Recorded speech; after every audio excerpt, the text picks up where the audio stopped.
Hello students, आपने पिछला lecture देखा, ठीक है। उससे रिलेटेड अगर कोई क्वेरी हो तो मैंने आपको पिछले लेक्चर में भी कहा था, आप डाल दीजिए। हम उसी टॉपिक को कंटिन्यू कर रहे हैं, ठीक है। हम बात किस पे कर रहे थे? प्रकाश विद्युत प्रभाव पे, फोटो इलेक्ट्रिक इफेक्ट पे, और हम उसके प्रैक्टिकल रिजल्ट्स देख रहे थे। उसके लिए हमने एक सेटअप लिया था। आपने इस तरीके की एक ट्यूब ली थी। ट्यूब में हमने दो प्लेट्स लगाई थी। एक प्लेट डोनर का काम करती है, एक एक्सेप्टर का करती है, ठीक है।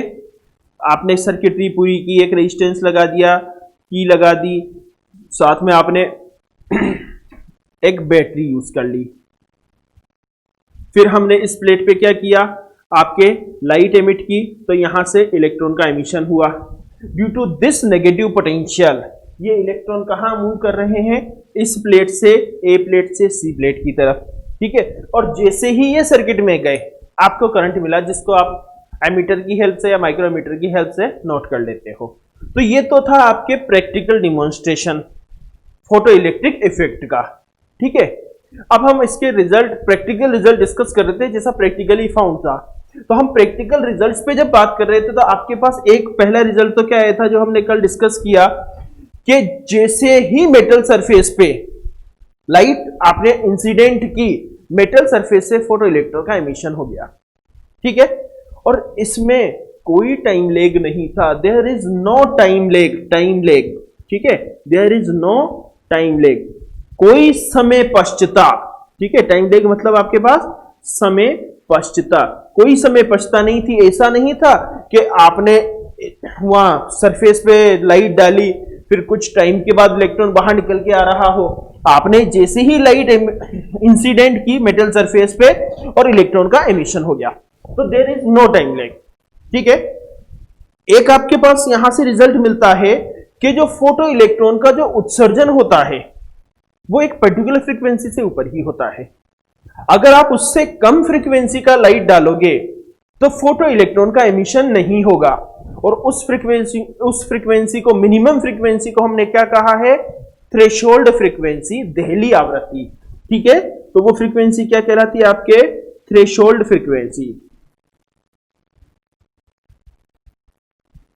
फ्रीक्वेंसी, जिसको आप बोलते हो देहली आवृत्ति,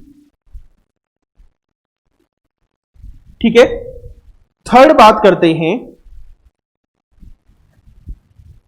प्रैक्टिकल रिजल्ट ये कहता है फोटो इलेक्ट्रिक इफेक्ट का कि अगर आप थ्रेशोल्ड फ्रीक्वेंसी से इक्वल या उससे ऊपर की लाइट डाल रहे हैं मेटल सरफेस पे, तो जो फोटो करंट जो होता है वो उस लाइट की इंटेंसिटी के प्रोपोर्शनल होता है, ठीक है। जो फोटो करंट होता है वो लाइट की इंटेंसिटी, मैंने आपको कल डिफरेंस भी बताया था इंटेंसिटी और फ्रीक्वेंसी में, ठीक है। लेकिन ये बात कब हो रही है?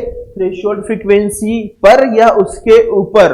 अगर जो आप लाइट डाल रहे हो उसकी फ्रीक्वेंसी थ्रेशोल्ड फ्रीक्वेंसी से कम है तो फोटो इलेक्ट्रॉन का एमिशन नहीं होगा, ध्यान रहे, ठीक है।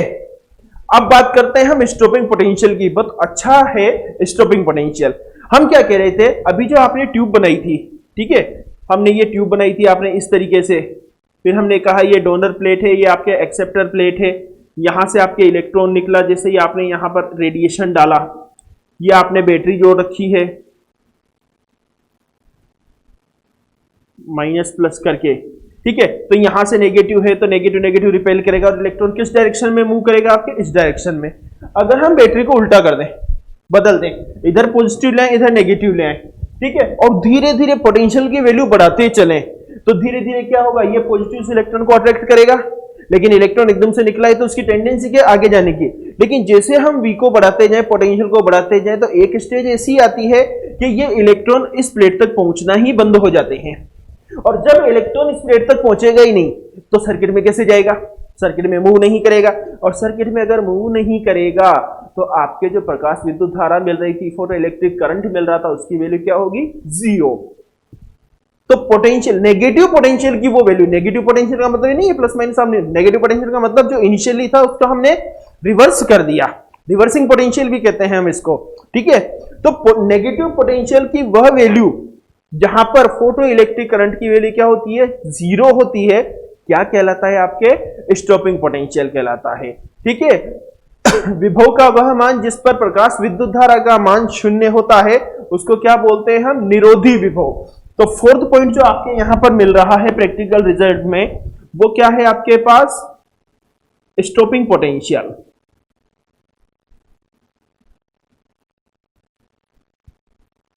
इसको आप बोलते हो निरोधी विभव। इसे हम बी नोट से सपोज करो डिनोट कर रहे हैं। ठीक है, एक प्रैक्टिकल रिजल्ट क्या कहता है आपका फोटो इलेक्ट्रिक इफेक्ट का, कि जो सरफेस से फोटो इलेक्ट्रॉन का एमिशन हुआ है उसकी जो काइनेटिक एनर्जी होती है वो ई वी नोड के इक्वल होती है। काइनेटिक एनर्जी मींस या काइनेटिक एनर्जी लिख दूं मैं, ज्यादा बेटर है। Kinetic energy of emitted electron is equal to the E V naught, where V naught is the stopping potential आपका क्या है? निरोधी विभव है। ठीक है, ये सारे रिजल्ट मिल रहे हैं हमें प्रैक्टिकली। अब झगड़ा अभी शुरू होना है। ठीक है, अब झगड़ा क्या शुरू होगा? वही क्लासिकल का और क्वांटम का। सबसे पहले हमारे पास क्या थी? Electromagnetic theory. वो एक एक पॉइंट पे बात करेगी। ठीक है, वो अपने व्यूज रखेगी, कुछ को समझा पाएगी, कुछ को नहीं समझा पा रही है। फिर जब वो नहीं समझा पाएगी, जब हम क्वांटम पे आ रहे हैं, ये भी हम यूनिट के कौन सी पढ़ रहे हैं? Development of quantum mechanics. ठीक है, तो ये सारी चीजें प्रैक्टिकल रिजल्ट हैं।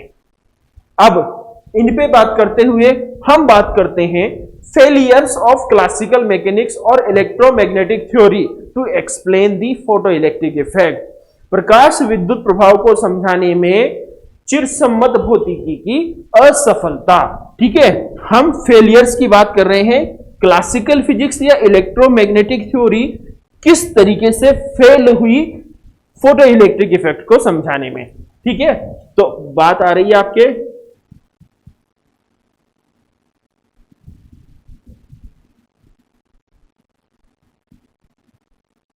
Failure of electromagnetic theory to explain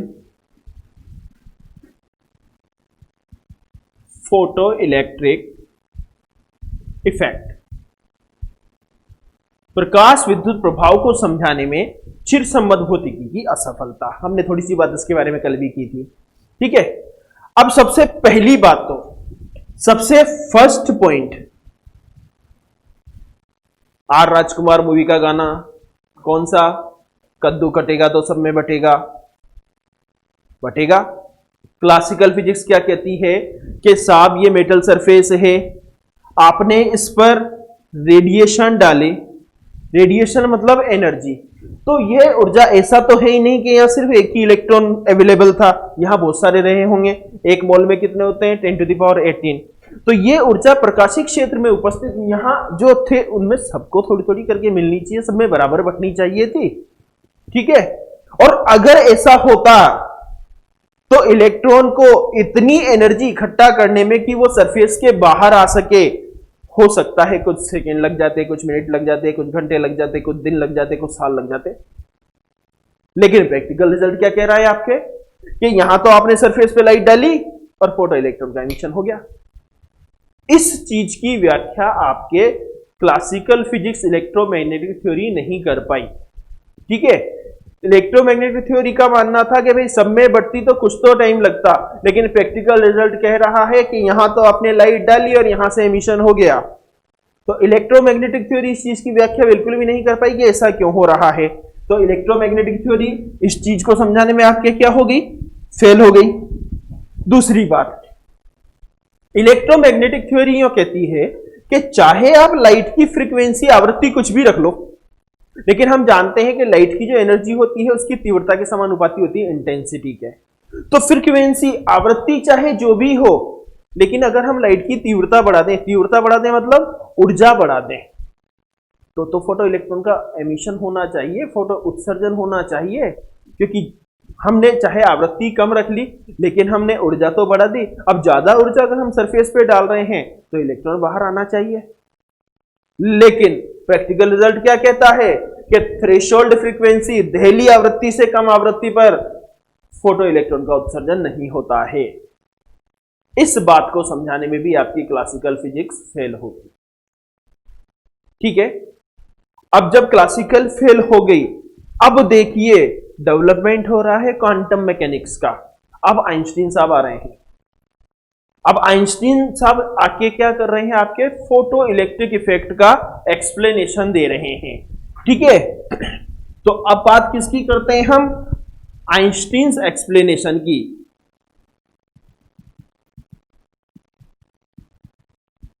Einstein's explanation.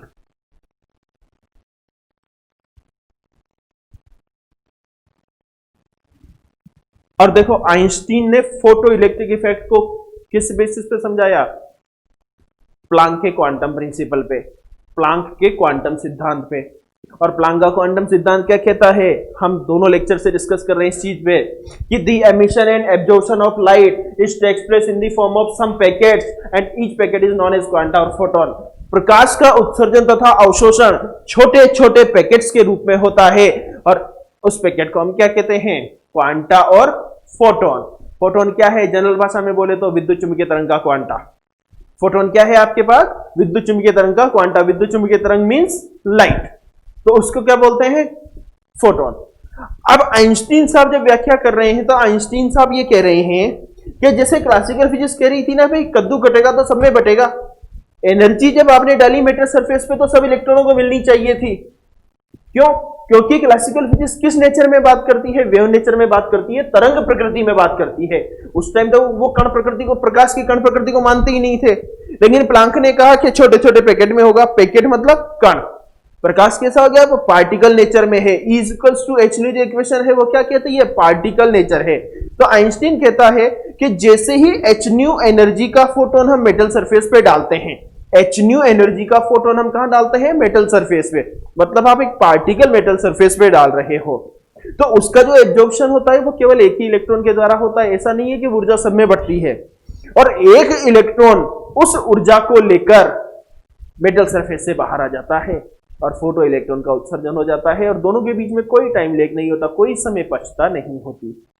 ठीक है, अब ये बात तो समझ में आ गई कि जो डाली वो सिर्फ एक ने एब्जॉर्ब की तो उसके पास इतनी हो गई।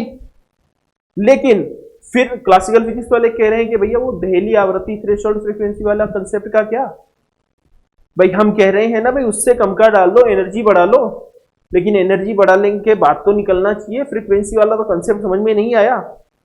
तो आइंस्टीन ने क्या कहा है, आइंस्टीन का कहता है कि जो एनर्जी हम मेटल सरफेस पे डालते हैं वो एनर्जी दो रूपों में काम आती है। ठीक है, जो एनर्जी हम मेटल सरफेस पे, जो हम फोटोन मेटल सरफेस पे डालते हैं, उस फोटोन का यूज इलेक्ट्रॉन दो रूपों में करता है, एक तो वर्क फंक्शन के रूप में और दूसरा गतिज ऊर्जा के रूप में। ठीक है, इसका मतलब क्या हुआ कि आपने एच न्यू एनर्जी का जो फोटोन मेटल सरफेस पे डाला वो दो रूप में काम हुआ, एक तो half mv square kinetic energy के रूप में प्लस वर्क फंक्शन के रूप में।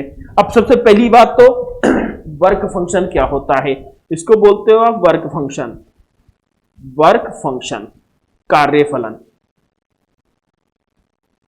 ठीक है, ये आपकी है काइनेटिक एनर्जी और ये आपका है एच एनर्जी का फोटोन। अब देखो ऐसा तो था नहीं कि जो इलेक्ट्रॉन मेटल सरफेस के अंदर था वो बिल्कुल सरफेस पे हाथ पे लगे बैठा था, कभी ये फोटोन आ जाए और मैं लेके निकल लूं। ठीक है, वो कहां था, वो कहीं ना कहीं मेटल सरफेस के अंदर ही घूम रहा होगा। तो ये आपकी मेटल सरफेस है और आप जानते हैं कि सपोज करो इस सरफेस में इलेक्ट्रॉन अगर कहीं यहीं है तो प्रत्येक सरफेस का एक पोटेंशियल होता है जिसको पोटेंशियल बैरियर होता है, जिसको छोड़ के इलेक्ट्रॉन कभी भी बाहर नहीं आ सकते। अगर वो बैरियर नहीं होता तो आपको एनर्जी देने की जरूरत कहां थी, सामने दीवार नहीं होती तो इलेक्ट्रॉन तो घूमने फिरने बाहर आ जाते, एनवायरमेंट में इधर उधर घूम जाते मच्छरों की तरह और वापस जाके घुस जाते रात को। ठीक है, लेकिन उनके ऊपर बाउंडेशन है कि उनके पास इतनी एनर्जी नहीं होती कि वो इस सरफेस को ब्रेक करके बाहर आ जाए। तो प्रत्येक सरफेस का क्या होता है, एक बैरियर होता है, एक विभव होता है। ठीक है, उसको हम क्या बोलते हैं, कार्यफलन। तो कार्यफलन वह मिनिमम ऊर्जा होती है, मिनिमम ध्यान रखना, कार्यफलन वह मिनिमम एनर्जी है, मिनिमम ऊर्जा है जिसकी रिक्वायरमेंट इलेक्ट्रॉन को है अंदर से लेकर जस्ट सरफेस के बाहर आने तक। सरफेस छोड़ देगा वो, ध्यान रखना। फिर उसके बाद जितनी भी एनर्जी होगी किस रूप में काम आएगी, इलेक्ट्रॉन आगे मूव करेगा उसकी गतिज ऊर्जा के रूप में।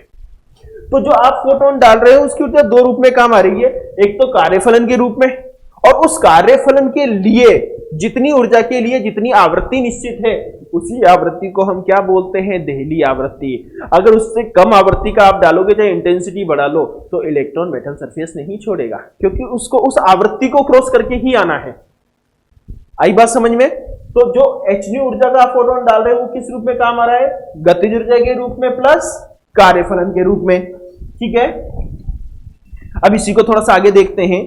तो यहां से क्या मिलेगा आपको, half mv² is equals to hν minus hν naught, और half mv² is equals to hν minus ν not.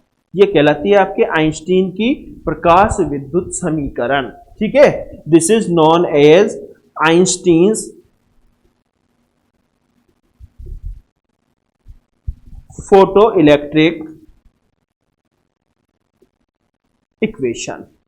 यह है आपके आइंस्टीन की प्रकाश विद्युत समीकरण। ठीक है, इस तरीके से आइंस्टीन ने प्रकाश विद्युत प्रभाव का सफल एक्सप्लेनेशन दिया है। किसको काम में लेते हुए, प्लांक के क्वांटम सिद्धांत को काम में लेते हुए। ठीक है, और प्लांक के क्वांटम सिद्धांत को काम में लिए, इसका मतलब ये इस फिनोमिना किस बेसिस पे एक्सप्लेन हुआ है, आपके पार्टिकल नेचर ऑफ लाइट पे, क्योंकि हमने बात किसकी की है, आपके पूरी की पूरी फोटोन की है। ठीक है, अब ये आपका, आप इसके नोट्स बना रहे होंगे आराम से। ठीक है, आप इसके नोट्स करते रहना, क्वेरी डाल देना। ये फोटो इलेक्ट्रिक इफेक्ट आपका खत्म हो गया। अब हम दूसरे पे जाएंगे। दो बचे हुए हैं अभी हमारे पास, एक तो ब्लैक बॉडी रेडिएशन, कृष्णिका विकिरण, और एक हमारे पास कॉम्पटन इफेक्ट। ठीक है, तो नेक्स्ट लेक्चर में हम पहले कॉम्पटन इफेक्ट को डिस्कस करेंगे। बड़ा अच्छा इफेक्ट है, बहुत अच्छी फिजिक्स छुपी हुई है उसके अंदर भी, बहुत अच्छा है, पढ़ के भी आपको अच्छा लगेगा। उस पर भी डिस्कशन बड़ा अच्छा है, क्लासिकल और क्वांटम का। ठीक है, तो नेक्स्ट लेक्चर में हम कॉम्पटन इफेक्ट पे बात करेंगे, फिर हम ब्लैक बॉडी रेडिएशन पे आएंगे। ठीक है, जब तक आप इसको पढ़ते रहिए। Thank you so much.